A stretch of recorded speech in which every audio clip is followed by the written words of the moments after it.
we are excited about a negative comment that we recently received, and we're going to explain why and how you can benefit in just a moment. So if you've ever received negative feedback or negative comments about something you've written in the past, or maybe something you're currently writing, or maybe the fear of criticism is holding you back, keeping you from moving forward with a project, then this video is for you. We want to talk about the ways that you can take those negative things and turn them into something positive. So listen as we share, and then towards the end, we're going to give 7 different tips on how you can take those negative comments or criticisms and turn them into positive things. And I'll be honest, number 6 was a game changer for me. So stay tuned and you'll get all those tips. In our recent situation, the person who commented was correct on many of the things that they said. Our first book, Shimmer, it's not the best writing, it's not the best editing, and really, if you have followed the channel at all, you've watched any of our previous videos, we've been very transparent about that.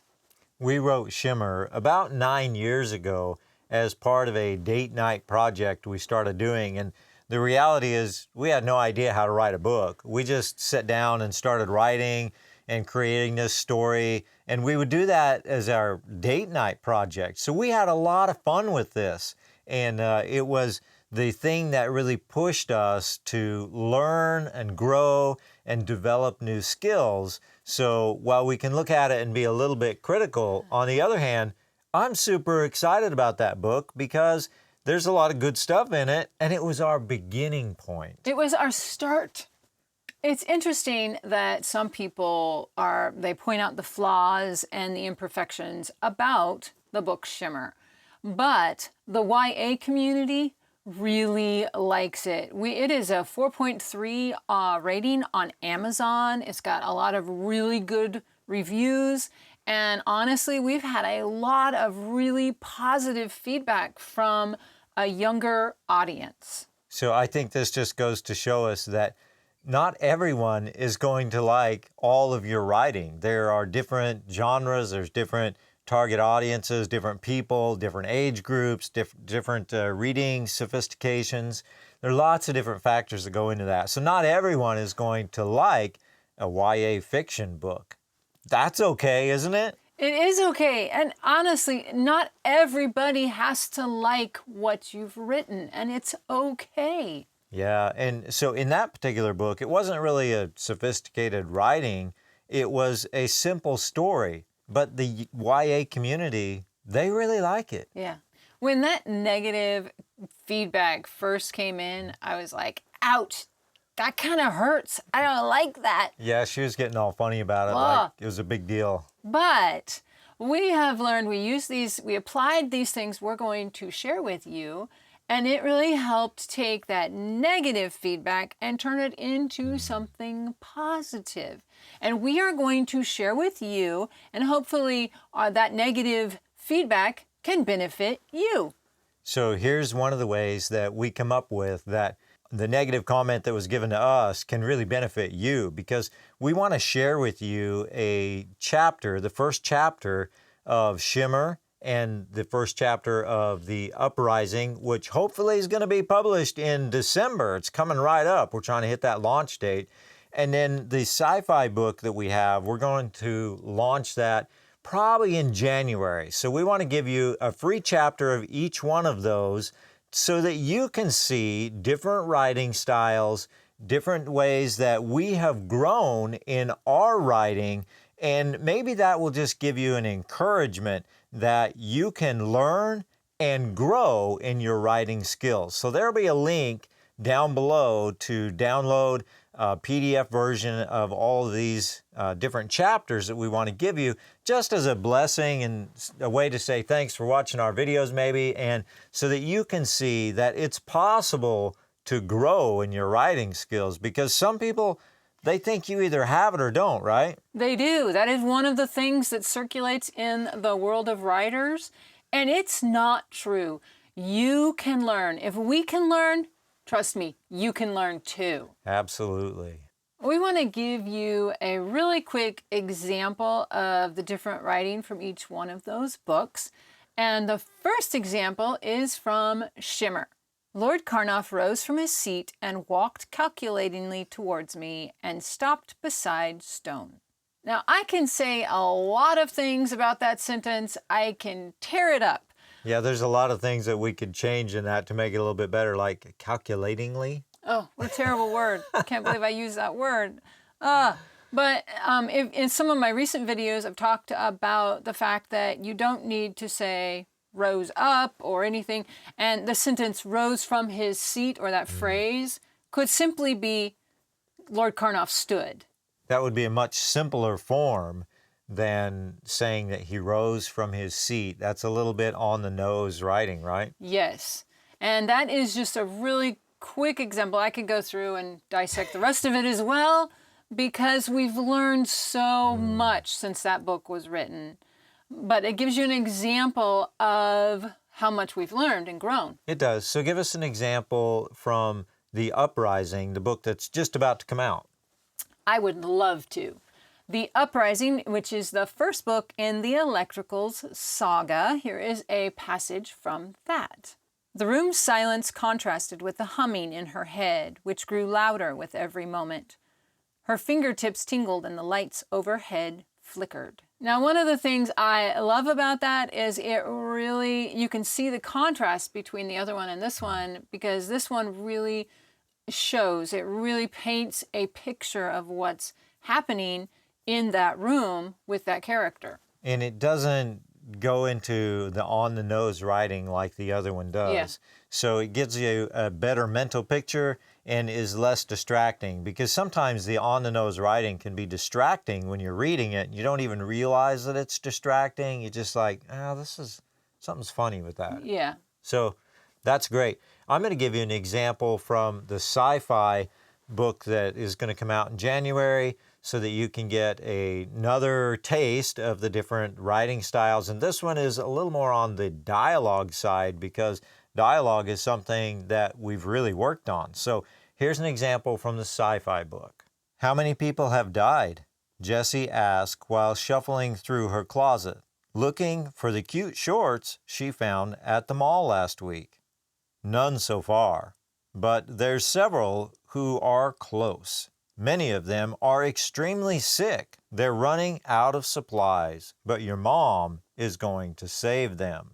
Channel 17 will have the best reporting. Be sure to turn it on early so you don't miss anything. Okay, Grandma, I will. Someone's knocking at the door. Love you, bye. I love dialogue because it really actually breaks a lot of the writing rules. And you really want your dialogue to be realistic. You do. And like one of the things that stood out to me as I was reading that is when we first started, I would identify every person that spoke at the end of the sentence with a tag, and I would come up with these creative tags. And you really don't need that because it's not natural, especially in that scene. It's just two people.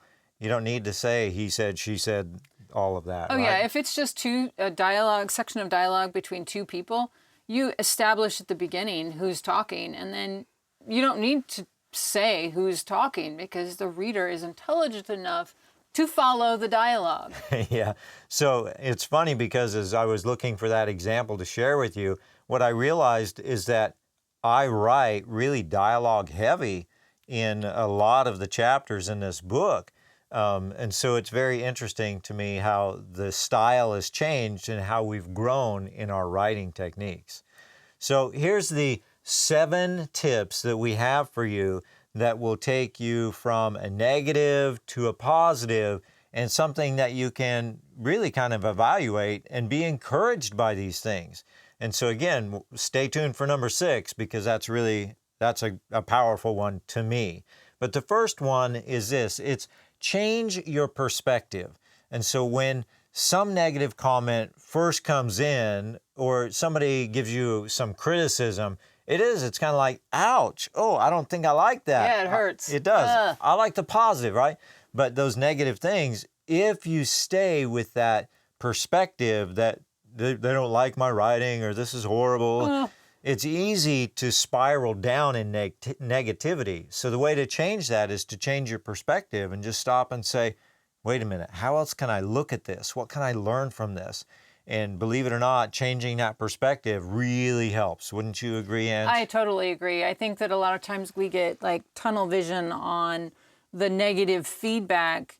And if we can change our perspective, take a deep breath, and look at it in a different way, it really helps. It does. And so that's what we'd encourage. When somebody gives you negative feedback or some criticism, just stop, change your perspective, and go, wow, that's awesome. I got some feedback. Number 2 is give some honest evaluation to see how you can improve based on that feedback. And that's hard because this is talking about honesty with yourself. Yeah. You know, you don't have to deal with all the other people in the world. You have to deal with you when it comes to this. And so if you can look at somebody's negative comment or their criticism or constructive criticism, we may call it, and you can really evaluate, okay, what are they saying? They're probably not saying that to be mean or hurt you. They're probably trying to give you honest feedback, which is actually kind of rare. It really is. People don't honestly give honest feedback very often. Not much. So if you can look at that and evaluate it and say, okay, I may agree with this, I may not agree with that, but this is something that I can learn and use to grow in my writing or my development of story or whatever it is. Yeah, I think the hardest part about that is being honest with yourself. Yeah, I think it is. I think that's it is. tough. So learning comes from many different places. We can learn from videos like this. We can learn from formal classes. Maybe you take a college class or something like that. And we can also learn from practice. I think practice is kind of one of those underrated growing or learning experiences. But we can also learn from the negative criticism or from negative feedbacks, things like that. When we take that step, that we stop and we say, I'm going to use this as a learning experience, then we're really capitalizing on that person's negative feedback to turn it into something positive. And that's a choice that we can make. That's actually a really difficult choice to make, but it's a really good one to take that criticism and actually make it part of your learning. Number 4 is don't take it personally. This is a big one because so many times we want to take it personally, but it's okay if someone doesn't like what you've written or what you're working on. It's okay. They may like something else that you write and somebody else will like it, but it's not a personal attack. Most of the time when somebody gives us something negative, we do take it personal. I think that's the natural thing to do. And so again, that goes back to changing the perspective as well. Just stop and say, wait a minute, they're not personally attacking me. They don't really even know me probably. Or if they do, they're probably not intending to do you harm. So that's change the perspective in that because it's probably not personal. And when you disengage, that can be helpful. And number 5 is it is okay to write, publish, and then continue to grow. That is okay to do. It is. And that's kind of our story here. We wrote some stuff, we published it, and then we've grown a lot over the time. And here's number 6. This is one that has really helped me. Glance in the rearview mirror and look at the progress you've made. And sometimes we don't do that enough. Now, you don't want to get stuck looking in the rearview mirror, obviously, because you're moving forward. But it's healthy to glance in the rearview mirror and then evaluate, wow, I have made so much progress. I've learned, I've improved. And doing that can really encourage you. So we looked at this and looked at Shimmer and went, yeah, maybe it wasn't a number 1 bestseller New York Times book, but it's good. And look at what we've learned. Look at how much we've grown. And that's encouraging. So when you do get that negative feedback or criticism, just stop and go, but wait a minute, I've come a long ways. Yeah. And maybe you haven't already published a book. That's okay. You can still do the same thing by looking in the mirror and saying, yeah, but I'm doing it. I have a published book, or I'm writing a book, or I've made this much progress. Look in the mirror for just a minute and see you have made progress. Number 7 is always remember that there are different genres, different styles, different audiences. And if someone who is not in your audience criticizes or gives you negative feedback on what you've written, remember that you want feedback from people in your audience. That's who is going to give you feedback that really matters. That is so true. And we also have to remember that even the best writers are still in the process of learning and growing and developing. And so you got to really just look at that negative differently. And we want to encourage you and just say to you, it's okay if where you're at right now isn't a New York Times bestseller author. I don't know that we are, but we're working on getting there. We're working on learning, growing, improving, and that's what we want to encourage you to do. Focus on the potential for growth and how much you're learning in the process, because the journey is really awesome when you do that. And those negative little things, yeah, they might be a speed bump. That's okay. Stack them together and climb a mountain with it. You can do this.